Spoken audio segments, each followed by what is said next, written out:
welcome to At Home with Roby. I'm Patrick McIsaac, president of Roby Electric, and along with Trent Haston, president and CEO of the Roby family of companies, we're your hosts. Be sure to connect with us on Facebook at Andrew Roby, Roby Electric, and Roby Realty. You can also check out our podcast as well. Trent, good morning. You have been working hard today. Yes, I have. It is a good morning and a good day to work hard. I always work hard. Well, I think because I'm dirty. You're outside and you're covered in dirt, and I saw the dump truck as I pulled in. Must I confess that I actually used the restroom before I left to come by and take a break out of my hard work day, and I was going to wash my arms off with soap, and I said, no, I'm not going to. No, give us the full experience. If you're going to come in here, you're going to be working hard, and you've got a little bit of body odor coming off you driving a dump truck. I mean, covered in dirt, that's cool.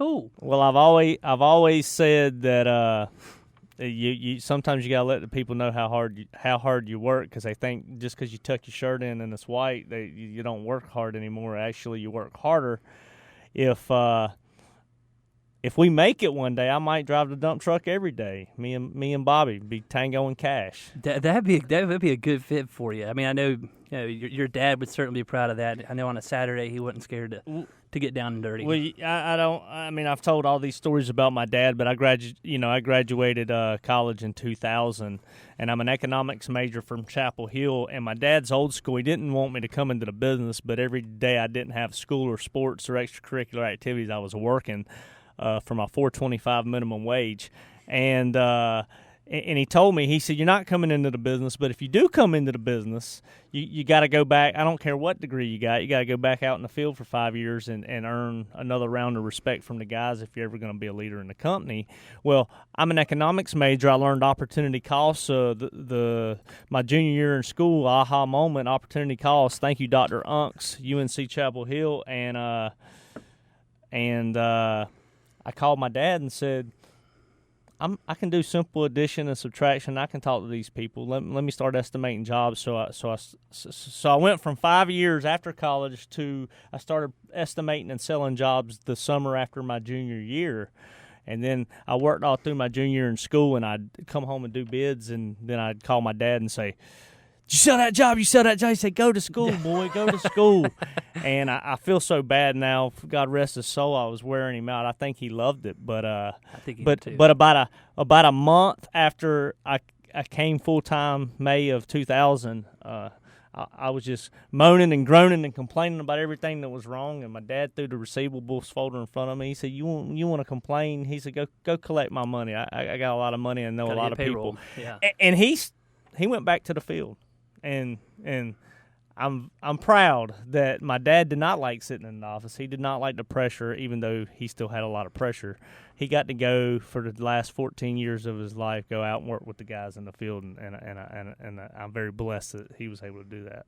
Well, it's interesting you say that. In one of the rules on our shows, we don't get into politics, but I'm going to say something briefly about something I saw Tuesday night at the Republican National Committee Convention. Is when Donald Trump Jr. got up and he said that his father would not have his kids sit with the corner office Harvard MBAs.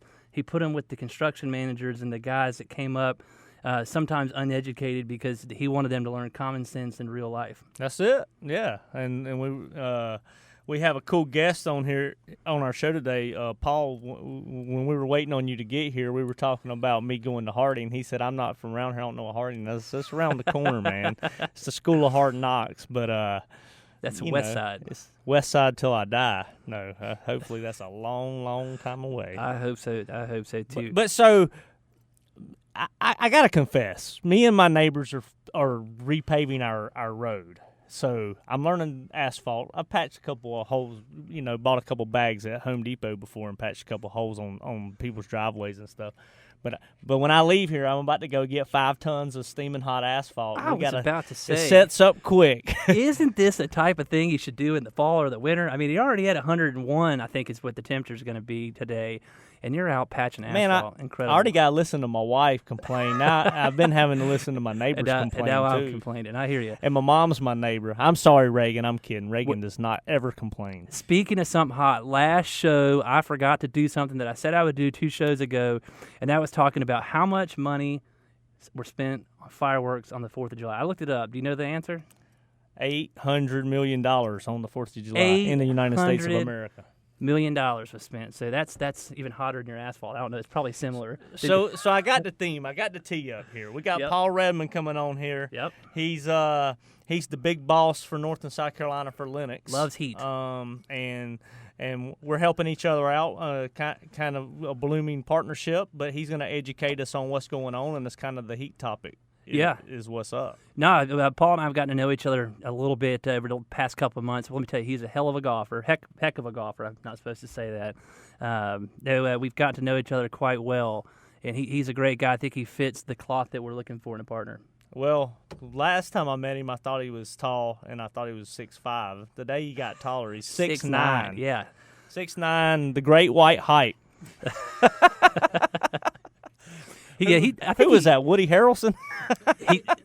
he played a little basketball, I think, back in his college days. I'm telling you, they must create some special golf clubs because the ones he has, I mean, he doesn't really have to bend over too much. He looked pretty good. Did they hit it for you?